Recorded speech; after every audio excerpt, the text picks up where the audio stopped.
Welcome to the Cybersecurity Leadership Series organized by Cyber Houston. In today's live webinar, we will discuss why implementing cybersecurity is such a challenge for SMBs, that's small and mid-sized businesses. I'm Umesh Verma, CEO of Blue Lance and the founder of Cyber Houston. Cyber Houston is a Department of Homeland Security recognized ISAO, that's ISAO, standing for Information Sharing and Analysis Organization. In the Cybersecurity Leadership Series, we highlight our region's cybersecurity rock stars and bring valuable information to you, especially in this time of COVID-19. We thank our sponsors, Hewlett-Packard Enterprise, Blue Lance, Reneka Digital, and the University of Houston Downtown for underwriting the Cybersecurity Leadership Series. Now, we love engaging in an interactive exchange. So if you have a question or comment anytime during the session, please enter it in the live chat section, and we will answer as many as we can. Also, we are just like anybody else. We love being loved. So show us some love by pushing the like button and cheering us on. And remember to subscribe and hit the notification button. That way, YouTube and Facebook will automatically notify you whenever we are scheduled to go live. So today we have a real treat. And joining us today is Tahjar Roamartinez, Chief Executive Officer of Cyber Warfighters Group. Tahjar is recognized as a thought leader in global defense and cybersecurity. She served in the US Army with distinction and retired as an Army Signal Communications Officer. With her passion, experience, and training, Tahjar achieves proven results in innovative and robust cybersecurity solutions. As an Army officer, Tahjar designed and implemented enterprise email services, reporting tools, policies, and processes for the Department of the Army that military personnel continue to benefit from today. Tahjar is President, Co-founder, and Chief Executive Officer for CEHT LLC and Cyber Warfighters Group Incorporated. She currently serves as the founding member on the National Security Innovation Council Board of Directors, at the state of Texas, and serves as an advisory board member for the National University System. Tahjar's commitment to service extends beyond her military service.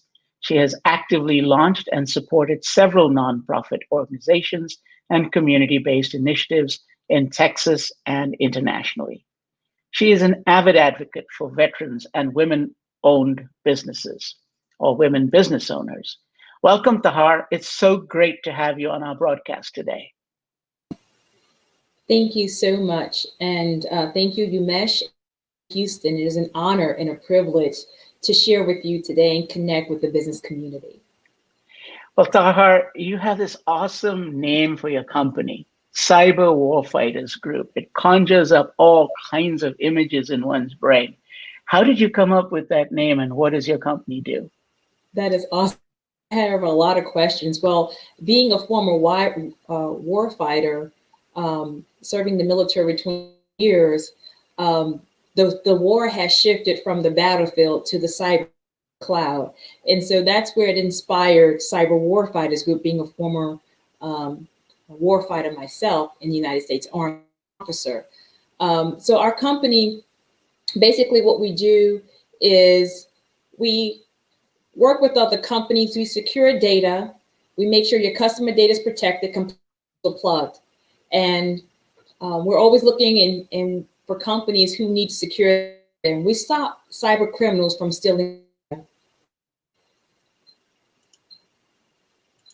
So just as long as it took my introduction 30 seconds, imagine that every 38 seconds, as long as my introduction, a company's data was stolen, and the cost of those small or businesses for each instance approximately $188,000.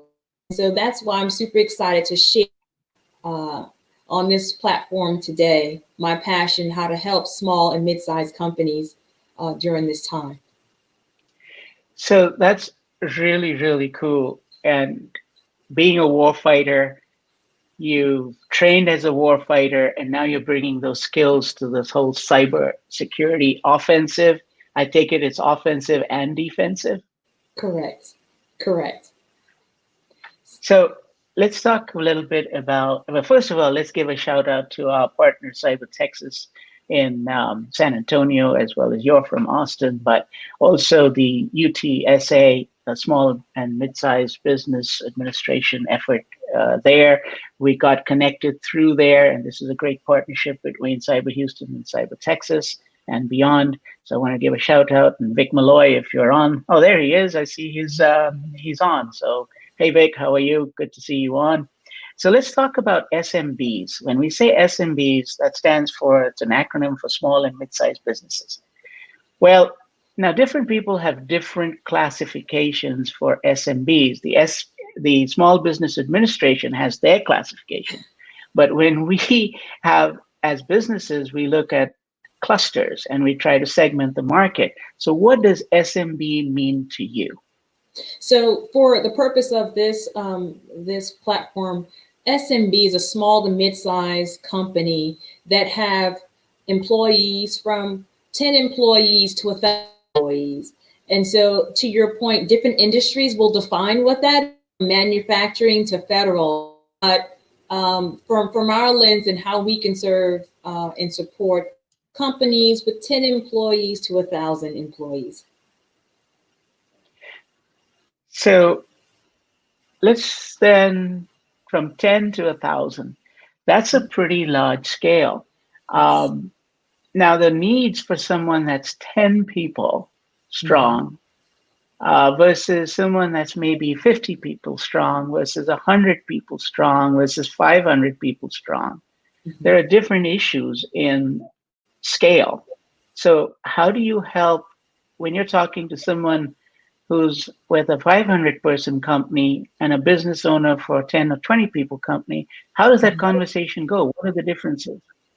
Well, if the first, when leading into this conversation, what we share is not focusing on the technology perspective first, but understanding who their customer are aligned with that industry. So we're a company that may only have 10 employees, but their industry is highly regulated, where there's life attached to that, like the health sector, or some of our customers in energy, power plants, where one incident is catastrophic, not only to their bottom line, but to lives. So that budget, that conversation is totally different than someone who's probably in the retail industry, where so we lean in with the conversation of solving or finding out who their customers are, what are the requirements to secure, and that's driven by law and policy and industry standards.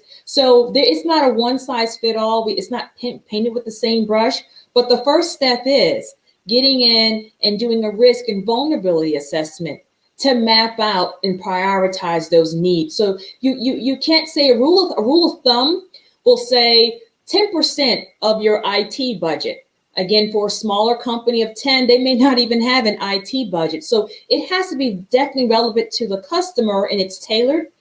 There is no broad stroke in this space. And so the first step would be an assessment. Now, the budget for that assessment, that can range from $10,000 and plus. We do some passion projects working with you, Cyber Houston, and working with San Antonio, where we're able to even serve at a lower budget. And so the bottom line is that it all depends relative to the needs, the industry, the customers, and at the end of the day, what are the company's goals? So when we're talking about a small company like 10 people versus a company like, let's say, 50 to 100 people, what are the major challenges? Do you see some common threads?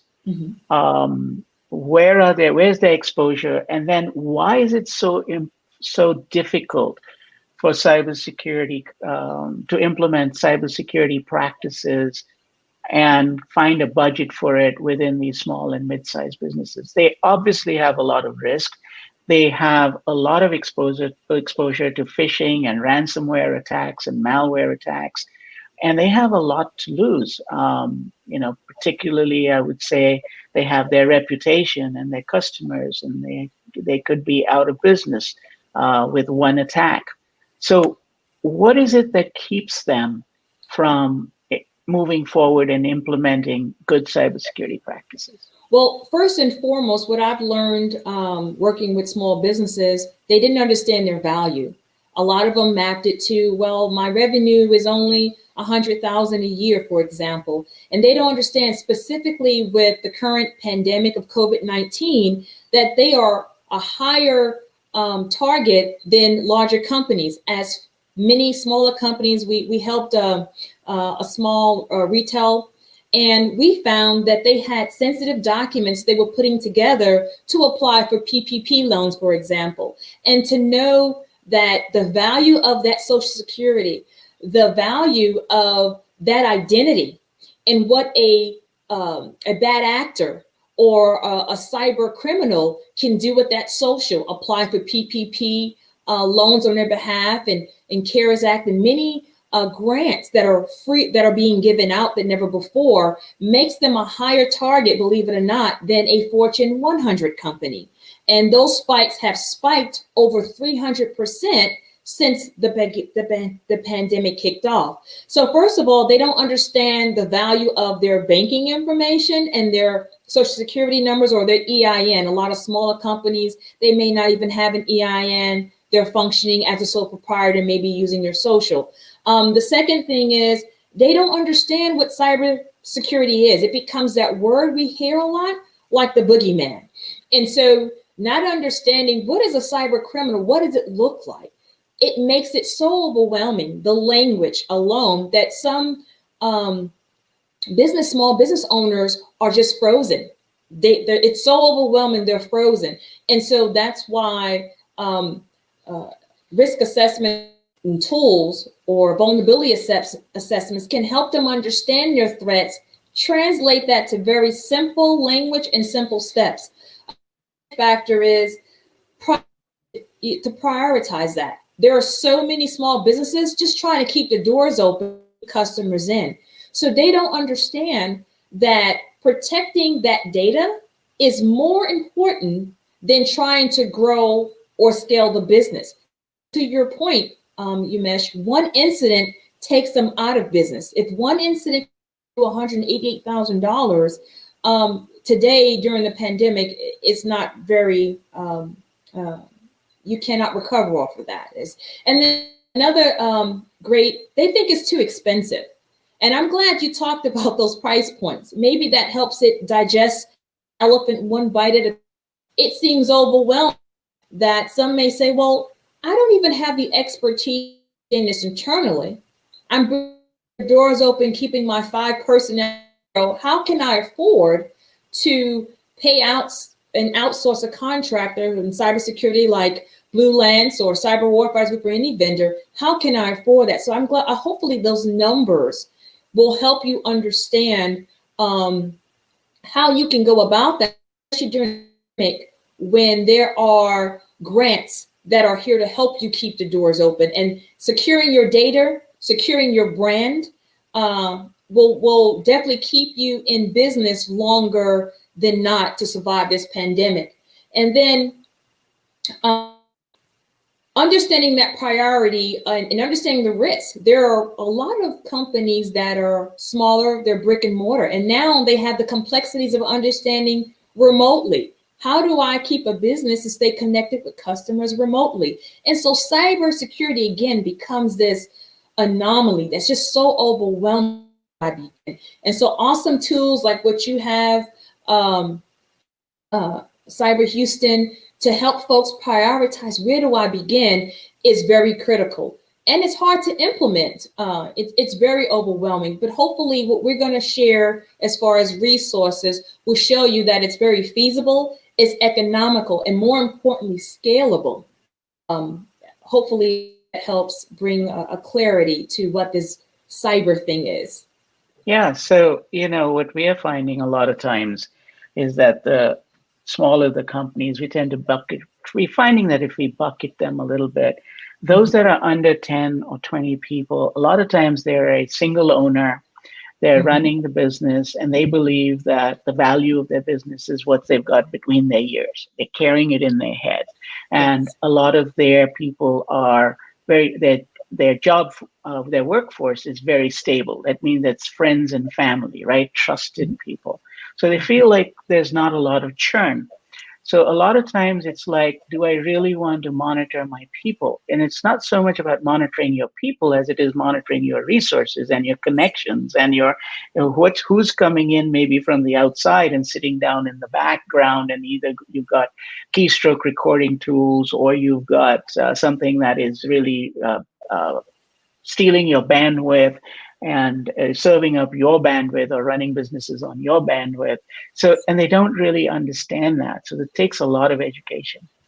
As we go up the size scale, we find though that those companies that have some churn in their employees because they're large enough and they have people coming and going, either they have more part-time workers or they use contractors and consultants, or they use their own employees that they have churn, right? People come and they leave so those people tend to be a lot more receptive to talking about, well, how do I keep up with who's coming and going? And then the big thing that we find is that a lot of people trust their systems administrators implicitly, and they have to. But they don't realize what that means when one system administrator leaves and they bring another systems administrator on. So there are all these, we find a lot of dormant accounts lying around. We look at a lot of dormant groups lying around with tremendous privileges that people are, that they're still alive. Those credentials are alive. They haven't been cut off. So, people can still log in from the outside and use a credential that's been alive for many years. We've had instances when we do an assessment, we find that there are groups that people have created and administrators have come and administrators have gone, and the next administrator that comes in duplicates what they have or creates a new group of users for a new application and doesn't cut off the rights to the old group because they don't want an existing application to stop working on their charge. They don't want to be the bad person where an application stops. So I think there are very different things that we are noticing also that really cause a lot of vulnerabilities in systems. So how do you start a conversation around a risk assessment? What are the key pieces? What are the key pieces of that? And you go to a small mid-sized business owner, and the first thing you come to me and I say, Tahjar, I don't need a lot of cybersecurity. I've got a few people. I trust everybody. These are my friends and my families. When I hire somebody, I go out to the community. I normally hire someone that I know, or I know someone who has been recommended to me. So where does this conversation go? And then how do you start guiding them to the various different areas of cybersecurity? Because it's so much more than technology. Yes. So the first step is education. The one thing we can all enjoy in this space is an educated customer. And so providing education to scale, and I think we have a question from Vic in the audience, but the first step would be providing tools, a combination of some free education points and some small consultation that is in a budget of a company that's even 5 or 10 employees. And what that education does is make the employee aware. A lot of these, even as a sole business owner, they can get an understanding what an assessment means. There is a lot of information out there. And then once they go to some of these, great point, Vic, once they go to these courses, there's so much data just to understand the terminology. So it starts in a high level conversation to understanding why educating staff is important. So they're more vigilant and they're not working from home, for example, using a private home network where also children, COVID-19, or using websites that are malicious intent. And now they have created for these that didn't have remote environment or remote clients, now they have that. And so that education factor shows simple steps to be more vigilant when connecting to the network, especially if you're remotely connecting, making sure you don't keep that connection going. Very simple steps, 5 to 10 steps that begins the conversation to make them more aware and understand why. And also help them understand, how does this hurt my body? Or if you're in the medical field, how can this one mishap on this way affect someone's life? Being very vigilant with medical devices that are tied in now that we have a lot of telemedicine going, and how the person who helps connect these devices on behalf of patients, that what is the cost if you lose just one patient? That is a measure of cost to reputation and consciousness that is very challenging to back.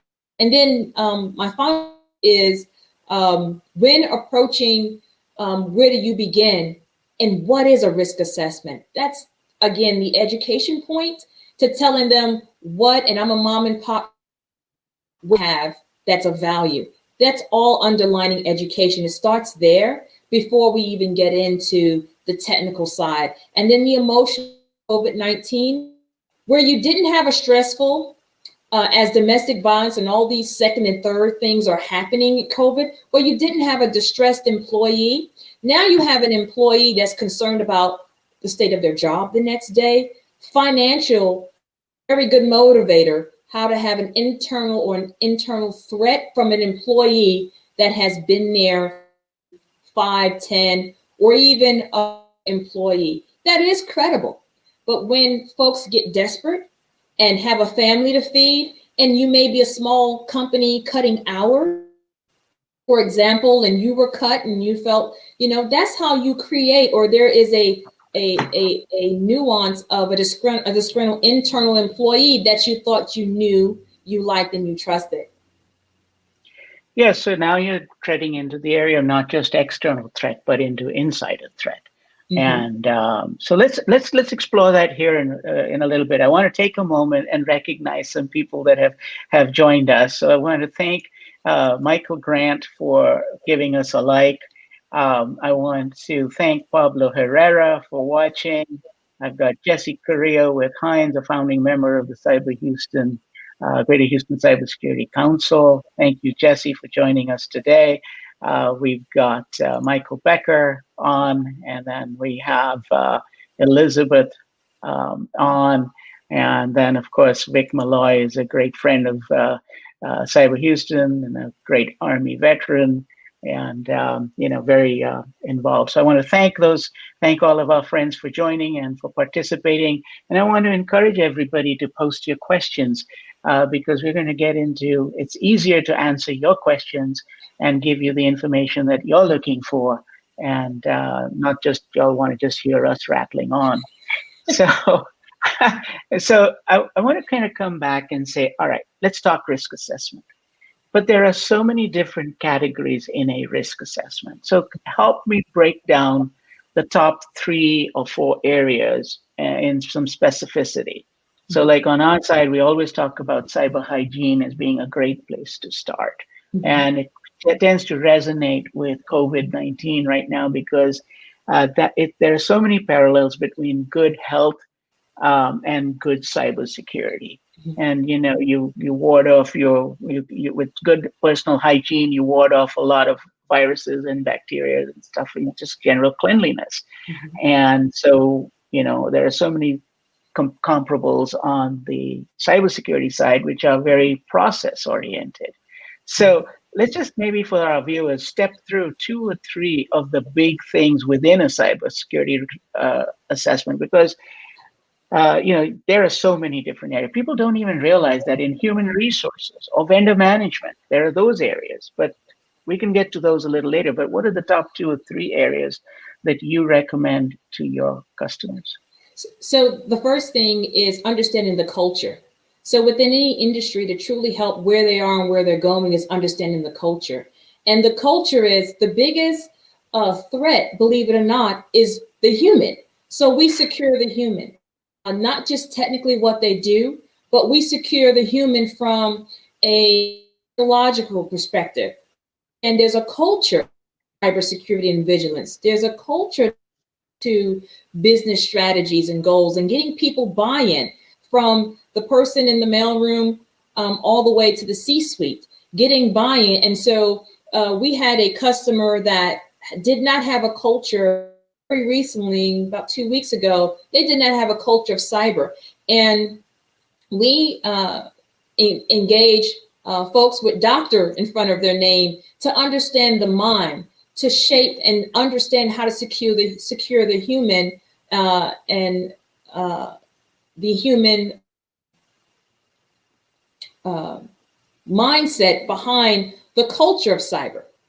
I also believe that the first thing is the culture, understanding the company culture and what they do that they're in. And we want to understand that because there's certain mandates and laws. If you're in the medical space, if you're in power, if you're in financial and banking, that will set a priority to what's important to address as far as the next 30 days. If there are, and then we want to see third, which is not even technical, but also diving into some of their policies they may have.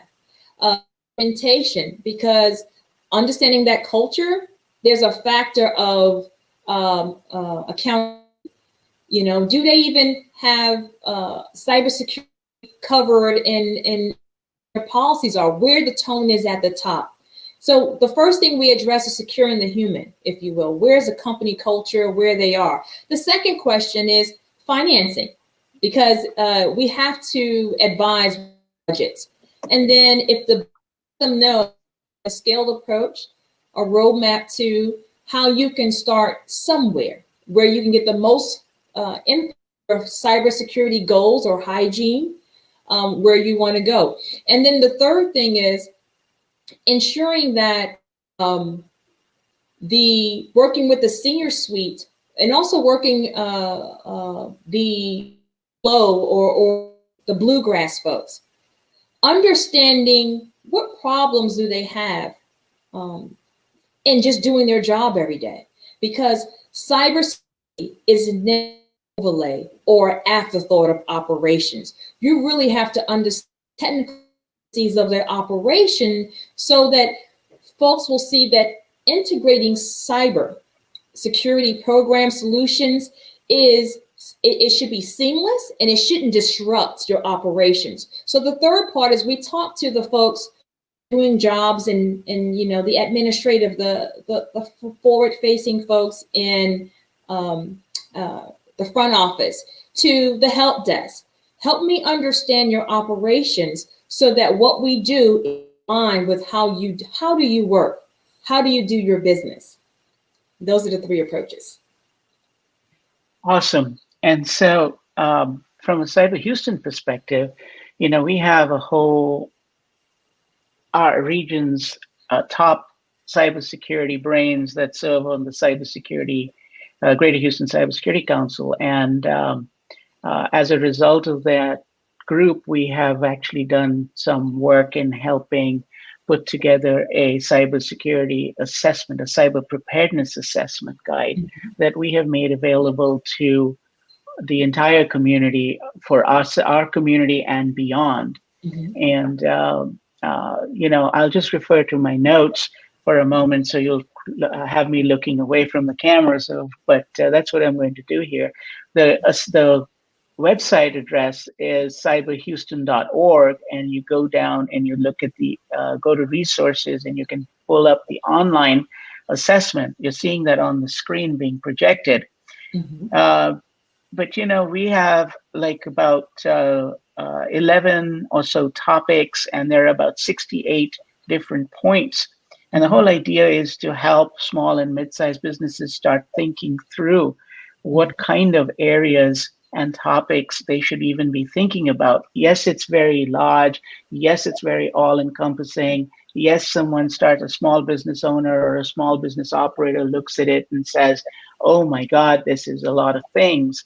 But the idea is to start the conversation, start educating them, start saying, what is cyber hygiene? It goes beyond just having antivirus and passwords, etc. But do you actually have non-disclosure agreements? Are those non-disclosure agreements specified for part-timers, for full-timers, and for contractors and consultants?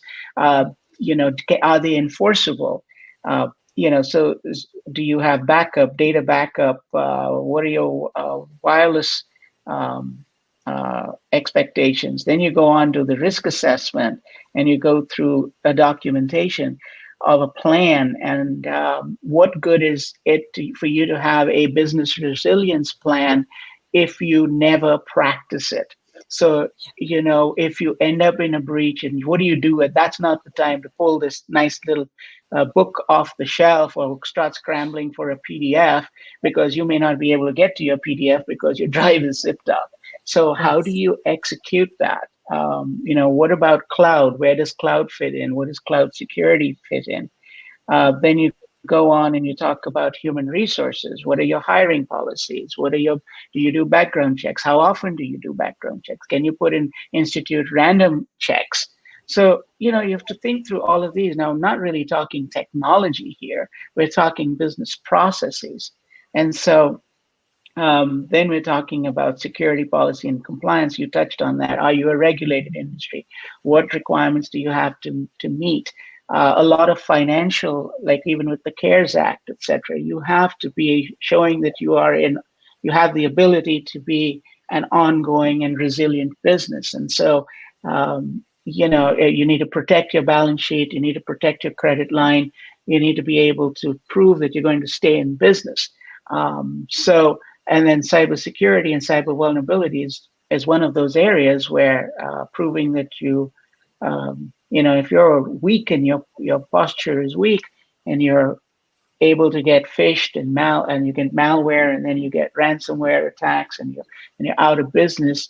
The biggest problem for small and mid-sized businesses is the amount of money, because the ransomware could be as much as one payroll. If you miss a payroll, a lot of small and mid-sized businesses do not have a ton of cash sitting around. They have it invested in their business. They employ people, etc.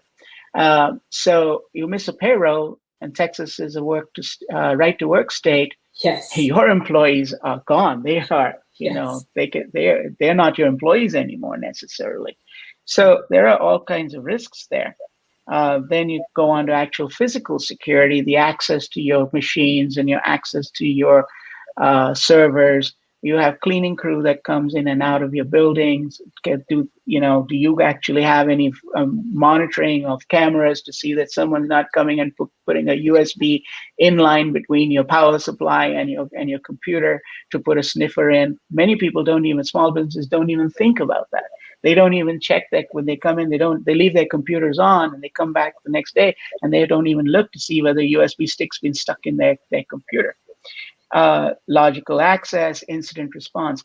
Incident response is a fancy sounding name, but point is, you need to know what you're going to do if you have an incident. And you need to have that written down, whether it's call the police, call the FBI, call the CIA. You must have the InfraGard number handy. You should have your local police department's number handy. You should know when the police will come out, when they won't come out. You should know that the police will only go out you should be calling the police in the jurisdiction of where the breach happened. So if I have a remote worker who's sitting in Austin, Texas, and the breach happened from their workstation, that's not calling Houston Police Department. These are things that trip small business owners up all the time. And then if you're if you're merging with a small or another business, what are you doing to integrate their information systems? What do you think about that? How do you use cybersecurity as a way to either value or to put a haircut on the company that you're acquiring? Because if you go in and you're under your due diligence and find that they have been engaging in risky cybersecurity practices, it gives you as an acquirer a stronger hand to negotiate your price. And then your business continuity and disaster recovery. And then last but not least, your vendor management. And your vendor management is so critical because in today's world, we're giving access. We may provide an email access to an external vendor. We may have Microsoft Office or Microsoft Teams in our organization. And then how do you bring them in? How do you partition them? Are you making them part of a work group? Can they contribute to the work group? What are they doing on their side to secure their workstation, especially if they're working from remote, from their homes during this COVID-19 time? Are they using a VPN? Are you providing a VPN, or are they just logging in over the internet? And what kind of protection do they have on their workstation and on their routers at home? So there's a lot to be talked about. And so I just took this opportunity while you were talking, Tahjar, to go through this laundry list of things that we see small and mid-sized businesses don't even have the bandwidth or the awareness sometimes that all of these things need to be thought through. And then that comes to the question that says, okay, now you give someone this laundry list of recommendations and they go, hey, where do I go for all of this? And two, my God, you just told me that probably I have, like you were mentioning, 100,000. But if we move the scale up, I'm doing a $1 million to $3 million to $5 million business, and you're talking about 1 year's take home for me. If how am I going to make money? And I think your point was you need to preserve your balance sheet, and you need to protect your balance sheet, and you need to protect your reputation. So let's talk about cost in a little more detail. Break that down a little more, because you started talking about cost earlier. You threw out some numbers about 10% of your IT budget. So first of all, you have a $1 to $3 million business or a $5 million business. I'm beginning to move up the scale a little bit. Let's say those are 10, 20 people, 30-person company, $5 million company, $10 million company, depending, of course, on the industry, right? I get it. If you're a trader, a financial trader, a 30-person company, you might be doing billions and billions in trading. But let's talk about a services company, like an accounting firm or a legal firm or a software development firm or an IT service provider firm. These are the people that are at heavy risk for cyber attack right now. Mm-hmm. What because of the data that or a doctor's office or a clinic, So if you have let's say a $5 to $10 million business, what should your IT budget be? What should your cybersecurity budget be? And what should you plan on an annual basis to try to improve your posture? Because there's no way for you to go through those 10 or 11 areas and affect all of them at the same time. So you must prioritize, correct? Yes. So how do you prioritize? What are those priorities? How do you cost it out? How do you spread it out? Long question. So awesome. And I have a very to a phase question. So the first understand is you're dealing with. If the customer that's in commodities is going to be totally different if your customer base are patients. And so in that space of what does budget look like to you, I like the 5 million, 1 to 5 million, the example that you provided, the technology or the devices, the data. So if I have a patient, for example, or I have a retail customer, and from an it's giving me $5 million of revenue for those customers. So would you use 20% of that budget towards IT? So for example, your networking, your devices to keep data flowing, accessible, so on and so forth. So if you went with 20% of your budget as infrastructure, again, you may be in the medical department where it's not even digitized and it's more antiquated and analog. I was working with a banking company, and to my surprise, bank is a very brick and mortar company. They have migrated more so into the virtual or digitized way of processing. There's not a paper sign been sent somewhere else, meaning digital. So for that complex environment for that complex customer, the budget will reflect maybe 30% of your revenue, because in your bottom line, in your profits, to be able to provide that kind of innovative technology, especially during COVID, and no one has to go into your bank and come health during COVID, they're more, you're differentiating yourself from your customers. So that's definitely your cybersecurity maturity model. That just means a process or goals, strategic goals on how you're going to increase your profits by separating yourself from your competitors, by adding these additional user-friendly, highly sought after, innovative abilities to do business on a mobile phone, for example. So those type of complex environments, of course, would have a higher budget of more of 30% revenue being to IT. But the one factor is, when thinking of, well, how do I approach securing my data? Your budget should be 7, especially starting 7 to 10% of the data that you're protecting should be a rule of thumb, but not a brush of stroke with all, like I've explained, medical, between life and death, and selling commodities. So if you have a $1 million revenue coming in you're a small business, or 500,000, you're a small business, you saying, I want 7 to 10%, starting off with 7, scaling up with the great tools how Umesh outlined in the assessment to help you prioritize, if I can only to make my cybersecurity posture or my cyber hygiene more secure, which would make me a more credible, which investors to be more comfortable investing in you, to help, or bankers more comfortable with giving you loans. And then that adds directly correlated to your profits.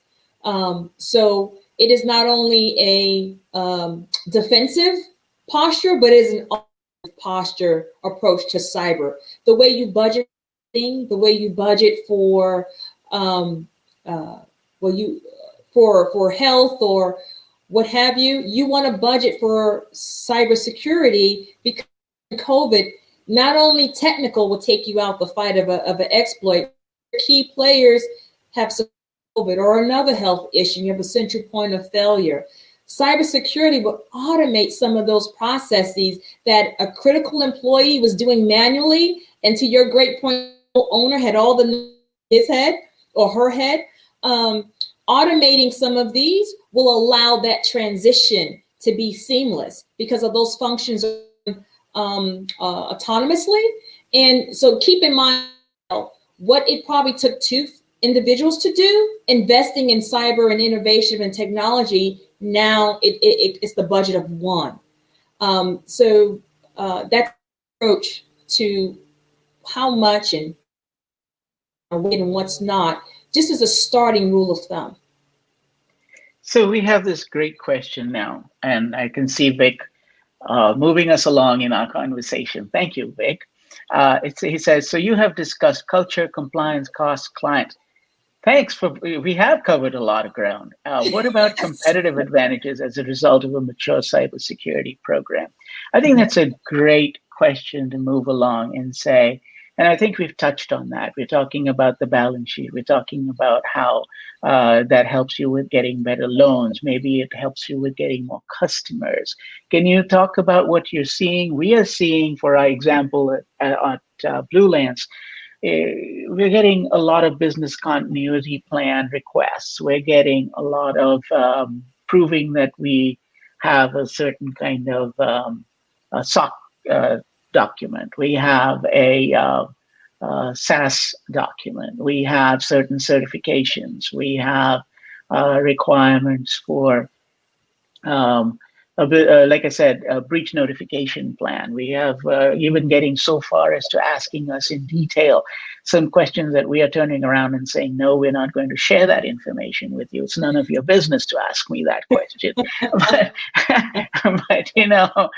because, so anyway, let's talk through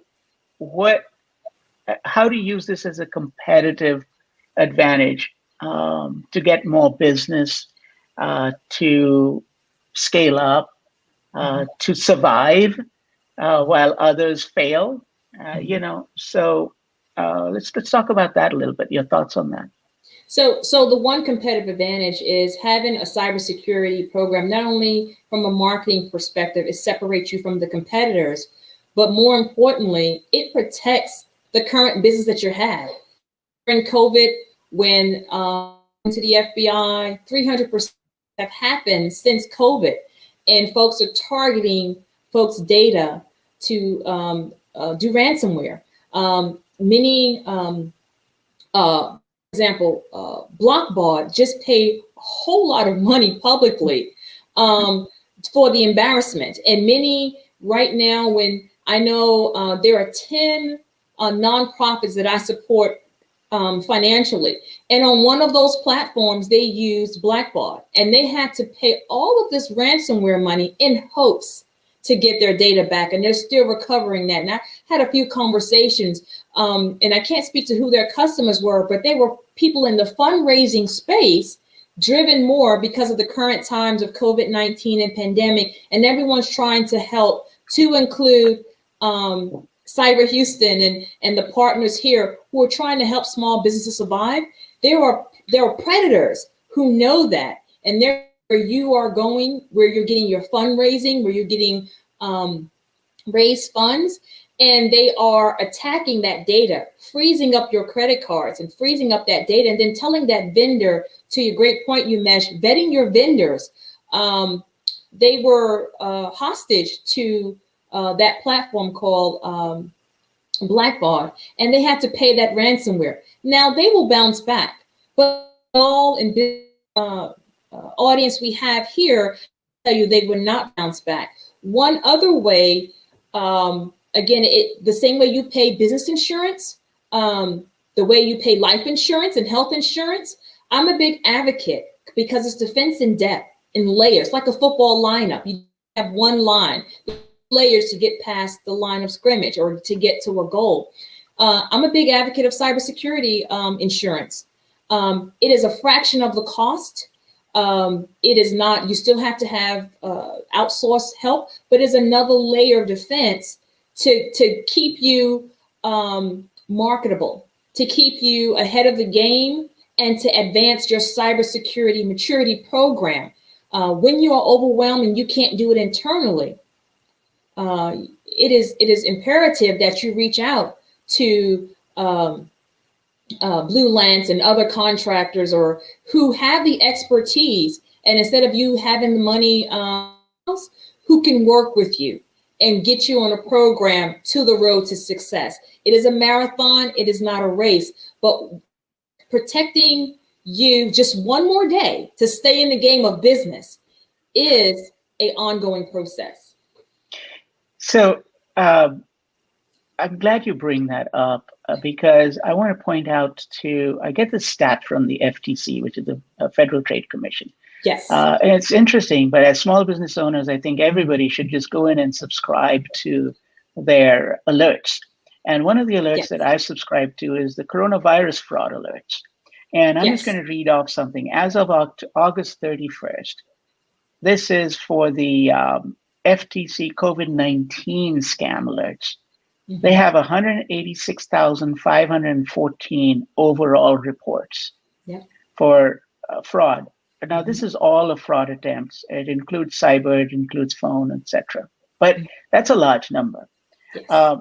The total fraud loss is and this is only reported, is 130.35 million since the time of COVID. Yes. And the average median loss is $300. So when you're talking about Garmin and University of Utah, and you're talking about Blackboard, and you're talking about these massive amounts that are being paid,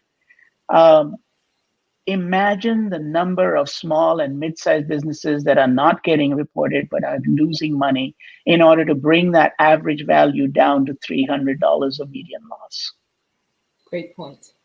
Right? So that kind of shows you that the big guys are the ones that get the media, and that's the big number, right? Yes. That helps make the point. But the other side of the point is, in order for you to get those big numbers down to $300 average median loss per incident, there's a heck of a lot of other incidents going on, and most of those are coming from small and mid-sized businesses. And with all the other problems that small and mid-sized businesses face right now during the pandemic, with the shutdown, with a reduction in costs and reduction in contracts, etc., the entire face-to-face and entertainment and media, entertainment and face-to-face industry has kind of taken a beating. So with all of those reductions, small and mid-sized businesses, when you have this attack laid up on top of you, and it's so easy to get in if you don't have good cyber practices, I think that's a great point that you were making. I'm just expounding on it. But I think for our viewers, ftc.gov, go sign up for these alerts for different kinds of scams. We have other scams that are coming around Black Lives Matter. We see other scams coming around, especially phishing attacks coming up across with elections, because these are highly charged ideas and items. There's a lot of sensitivity around it. So it becomes great clickbait. You get a provocative email, you get a series of emails, and you just say, well, you know what, it's short. You just fall for it. And so don't fall for it, right? I have a very great thing that just happened to me Sunday. So Facebook, LeBron James account, it wasn't compromised, but there was one who took advantage of that. And it was a combination of a phishing / smishing. And so smishing is just receiving a text, clicking on that text, and then you have viruses on your mobile devices. And so it was on this link, and I didn't click on it, but I wanted to understand what's going on, the latest and greatest. So it said that urgent, LeBron is so giving during COVID-19 and want to help small businesses. And it says, if you would share this link 10 times and then go back and click OK, you will get $10,000. And to my surprise, the people who were clicking, these were people who were very knowledgeable and very aware. But sometimes during COVID-19, we're so desperate, and we may have need that $10,000 so much that your emotions take over your cognitive processes. If something is too good to be true, it is. And so I had put it out through all my colleagues in the IT profession. Hey, this is the newest I saw. It was very clever and very advanced. And the reason why I don't want to share, because I don't want someone to inadvertently click that link, seeing that it comes from me and think it's a valid Facebook. So for that, I don't share in a live environment, but I brought that into a training when help. It was so crafty that even my trained eye and knowledge of over 25 years myself was like, wow. And LeBron James is doing, for example, a lot of giveaways. He's going around doing these things literally. And when you went to the next step, you had to link a credit card to this. And so you just have to see how, if you read the video, what he was really saying in that original video had nothing to do with the blurps that were coming up on the video. And even with my trained eye, I took a double take. So to your point, Umesh, people are being very crafted. They're playing to your emotions, your anxieties. I call it fear mongering. And when you especially if you are in different levels of faith, some people were rationalized that, saying, this is from God. This is what I've been praying for. I just needed $10,000. And here it came, even though your cognitive saying it's so, but when you're so desperate, you're thinking, well, this must be heaven sent for $10,000. Just how clever these criminals are and how they play our emotions. That's their business. And if we keep funding them by paying ransomware, they get even more and more and more sophisticated. But what do? It's become a business issue. Do you pay ransomware? Do you not pay ransomware? So let's talk. Yeah, so let's talk really quickly. Yeah. Let's talk really quickly about the resources that you have access to, or you would love our viewers to have access to. Yeah, sure. So some of the resources where we're giving you a lot of information, and we're sharing these resources to help educate you so that when you're seeking out cyber security company as a consultations, you have the knowledge to vet even your cyber vendors that you want to outsource to help you. So on our site, cyberfighters.net, we have a scorecard that helps you understand a quick snapshot of where you are in your cybersecurity hygiene. And then if you pivot, you take that and you pivot and go to Cyber Houston's, it does a deeper dive than what we've provided you. So we didn't want to overwhelm, to Vic's point, folks, like, I'm a sole owner, this is too much to digest. So we met people where they were and gave them a very high roadmap to where do you start. And you could just go to cyberhouston.org, assess cyberhouston.org. You saw that very deep dive to map you to your goals and prioritizing your. There are some government resources under CISA, and CISA stands for the Cyber Information Security Act. Let me verify on that. But basically, under the CERT for the response team that protects our nation, it's a federal entity. Have some insider threat awareness information, and then you have the FCC, the Federal Consumer Commission. It's always about the government making sure vendors doing due diligence to protect our consumers. There's another roadmap to where do I begin for small businesses. And then there's some upcoming events, to include the one like you're attending now, that's led by the Small Business Association, which is SBA, where you can know some upcoming events. Yeah, so Vic cleared it up. It's the Cybersecurity and Infrastructure Security Agency, CISA. Yes. Yes. Perfect. So thank you so much. Thank you so much. And so I think we have covered a lot of ground, and I want to thank you for your time that you have shared today. We will, I think our users, we've gotten a lot of comments too. So even after the broadcast, your users can keep posting their comments. The resources that you have, we will put into the comments section also. So with that, I want to thank you so much for sharing your expertise with us today and taking time out of your busy day and being with us, Tahjar. And for our viewers, we'll be posting this presentation to the Cyber Houston YouTube channel, as well as to the cyberhouston.org website. Please do subscribe to the channel, the Cyber Houston YouTube channel, and follow our Cyber Houston Facebook page. Cyber Houston is a coalition of volunteer business, cybersecurity, academic, government, and civic leaders. Our goal is to continuously educate and inform business leaders on how to manage and govern cybersecurity risk.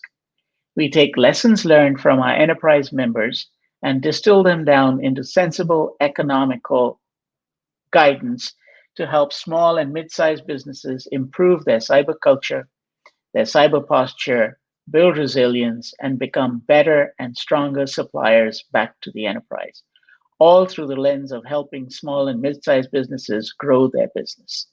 This guidance comes in the form of the Business Vitality Guide, the guidance for the Board of Directors, the Cyber Preparedness Assessment, and the free Cyber Scan.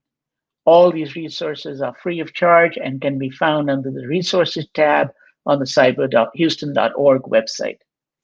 Thank you, everyone, for joining, and a special thanks again to our sponsors, Hewlett-Packard Enterprise, Blue Lance, Reneka Digital, and the University of Houston Downtown. Thank you, Tahjar, for joining. And with that, remember to join us on Wednesdays from 11:30 a.m. to 12:30 p.m. Central Standard Time for our Cybersecurity Leadership Series. And with that, I will say bye-bye and see you next week.